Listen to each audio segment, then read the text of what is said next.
नमस्कार मंडळी, स्वागत आहे तुमचं सगळ्यांचं आपल्या लाडक्या YouTube चॅनलमध्ये। व्हिडिओतील व्हिडिओ लाईक करा आणि चॅनलला सबस्क्राईब करून सोबतचं बेल नोटिफिकेशन ऑन करा आणि हा व्हिडिओ शेवटपर्यंत नक्की पहा आणि या व्हिडिओला हाईप करायला अजिबात पण विसरू नका। तर मित्रांनो, अखेर कामिनीला समजलं गौरी जिवंत असल्याचं सत्य, तर दुसरीकडे मात्र कमळी आणि राजन काका हे दोघे जण मिळून देखील कामिनीला शिकवणार चांगलाच धडा। तर नक्की काय घडतं त्याला संपूर्ण अपडेट जाणून घेऊया। तर मित्रांनो, तुम्हाला माहितीच आहे की आता कामिनीच्या डोक्यात एकच गोष्ट फिरत असते, ते म्हणजे त्या कमळीवरती बारीक लक्ष ठेवलं पाहिजे आणि दुसरीकडे मात्र सदानंद आजोबांचा खेळ संपवला पाहिजे। कारण की हे म्हातारं जर बोलायला लागलं ना, तर त्याच्यानंतर मला डायरेक्ट जेलमध्येच खडी फोडायला जावं लागेल। या गोष्टीची भीती पाहून तर खूप आनंद झाला आपल्या सगळ्यांना, कारण की मात्र ह्या कामिनीने पापच एवढं केलंय, त्याच्यामुळे तिला योग्य ती शिक्षा होणं खूप खूप गरजेचं आहे हे आपल्याला चांगलं समजलंच असेल। पण मित्रांनो, कहाणीत आलाय सगळ्यात मोठा ट्विस्ट, कारण की तुम्हाला जर माहित असेल, एकीकडे मात्र आपल्या कमळीला आता त्या विजेता कोचिंगमध्ये जी काय ऑफर मिळालेली असते त्यावरून जी काय भांडणं झालेली असतात, ते भांडण आता खूप नेक्स्ट लेवलला जाऊन पोहोचतं। कारण की तुम्हाला माहितीच असेल की आता त्या भांडणामध्ये अनिका पण इन्व्हॉल्व होती आणि त्याच्यानंतर काय, ते जी गोष्ट घडायला हवी नको होती आता तीच पुढे घडताना तुम्हाला पाहायला भेटेल। कारण की आता तो विजेता कोचिंगचा जो काही ओनर असतो, तो चक्क मात्र आपल्या कमळीला आता जाळ्यात फसवण्याचा प्रयत्न करत असतो। तर दुसरीकडे मात्र आपल्या ऋषीच्या कानावरती ही खबर कळाल्याच्या नंतर ऋषी कमळीला त्या संकटातून देखील मात्र बाहेर काढतो। पण मित्रांनो, आता कहाणीत सगळ्यात मोठा ट्विस्ट इथे थांबत नाही, कारण की तुम्हाला माहितीच असेल की आपल्या कमळीच्या आईला म्हणजेच गौरीला आता सगळं काय आठवायला लागतं, ती राहत कुठे होती, तिच्या सगळ्या काय गोष्टी आठवायला लागतात आणि हे सगळं ऐकल्याच्या नंतर कमळीला प्रचंड आनंद होतो। कमळी म्हणते की अखेर आईला तर माझ्या सगळ्या गोष्टी आठवायला लागल्यात, मग हळूहळू तिला देखील मी आठवेलच।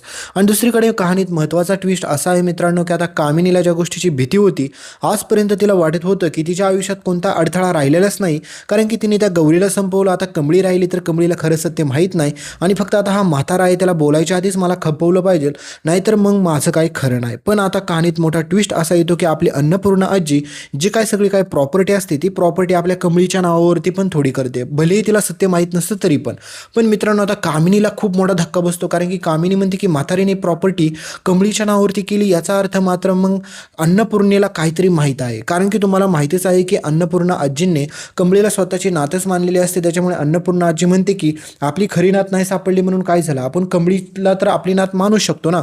आता तसंही कमळीच्या आयुष्यात कोण राहिले, फक्त तिच्या आयुष्यात कोणीच नाही, फक्त आपणच आहोत।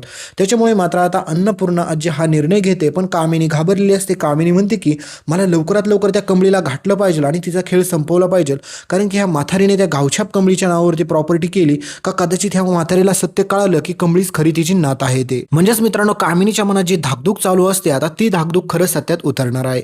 कामिनी ज्यावेळेस मात्र कमळीच्या शोधात जाते, त्यावेळेस मात्र कामिनीला सगळ्यात मोठं सत्य हेच समजतं की कमळीची आई जिवंत आहे आणि ती पण कमळी सोबत राहते। आणि मग काय मित्रांनो, कहाणीत येतो सगळ्यात मोठा ट्विस्ट, कारण की ज्यावेळेस मात्र आपली गौरी कामिनीला पाहते समोरासमोर, त्यावेळेस मात्र अजूनच जास्त भडका फिटतो। कारण की मित्रांनो, तुम्हाला माहितीच आहे की आपली गौरी घाबरत असते कामिनीला, कारण की कामिनीने याच्या अगोदर खूप वेळा तिच्यावरती हल्ला केलाय, तिच्या मुलीवरती हल्ला केलाय। पण आता ह्या सगळ्या गोष्टी बाहेर आल्या तरी कामिनीला ज्यावेळेस सत्य समजतं की गौरी जिवंत आहे, त्यावेळेस मात्र कामिनी आपल्या गौरीला सगळ्यात आधी संपवण्याचा निर्णय घेते आणि म्हणते की काही जरी झालं तरी ही बाई जिवंत जर वाचली तर मग खेळच संपला। कारण की कमळीला एकदा सत्य समजलं की कमळी मला सोडू शकत नाही आणि कमळीकडून हे सत्य जर राजन अन्नपूर्णेला कळालं तर मग माझं काही खरंच नाही। म्हणजेच मित्रांनो, आता खूप साऱ्या गोष्टी अशा घडणार असतात, त्याच्यामुळे कामिनी प्रचंड घाबरून गेलेली असते। आणि कहाणीत मित्रांनो अजून एक मोठा ट्विस्ट, कारण की तुम्हाला माहितीच असेल की आजपर्यंत ह्या कामिनीने खूप पाप केलेलं असतं, पण आता कामिनीच्या मूर्खपणामुळेच आपला राजन, अन्नपूर्णा आजी, आपली गौरी आणि कमळी ह्या सगळ्यांची भेट होणार आहे। कारण की तुम्हाला माहितीच आहे की ही कामिनी खूप सारे कुटाणे करायला जाते, पण स्वतःच्याच अंगलट येऊन तिच्या हे सगळे कुटाणे पडतात। तर पुढे हाच सगळ्यात मोठी गोष्ट तुम्हाला पाहायला भेटणार आहे। तर मित्रांनो, एकीकडे मात्र आता ह्या कामिनीला आपली गौरी कशा प्रकारे प्रत्युत्तर देते हे पाहणं जरा जास्त रंजक ठरेल। आणि दुसरीकडे मित्रांनो, तुम्ही पाहिलंच असेल, गेल्या एवढ्या वर्षाची जी काही भेटीची आता ओढ लागली होती, आता ती फायनली तुटणार आहे। म्हणजेच मित्रांनो, आता फायनली एवढ्या वर्षाची भेटीची ओढ होती ती आता फायनली पूर्ण होईल आणि तुम्हाला पुढे पाहायला भेटेल की आपली कमळी, अन्नपूर्णा आजी, गौरी ह्या सगळ्यांची एकत्र भेट होती। पण त्याच्यानंतर मात्र ही कामिनी नेमक्या आपल्या कमळीला संपवण्यात यशस्वी होईल का, दुसरीकडे आपली गौरी ह्या कामिनीला योग्य तो धडा शिकविल का, सगळ्या काही गोष्टी तुमच्या मनात खूप सारे प्रश्न असतील, तर हे सगळं तुम्हाला पुढे पाहायला भेटणारच आहे। इथपर्यंत व्हिडिओ पाहिल्यास व्हिडिओ लाईक करा, चॅनलला सबस्क्राईब करा, सोबतचं बेल नोटिफिकेशन ऑन करायला विसरू नका आणि व्हिडिओच्या शेवटचं सरप्राईज नक्की पहा।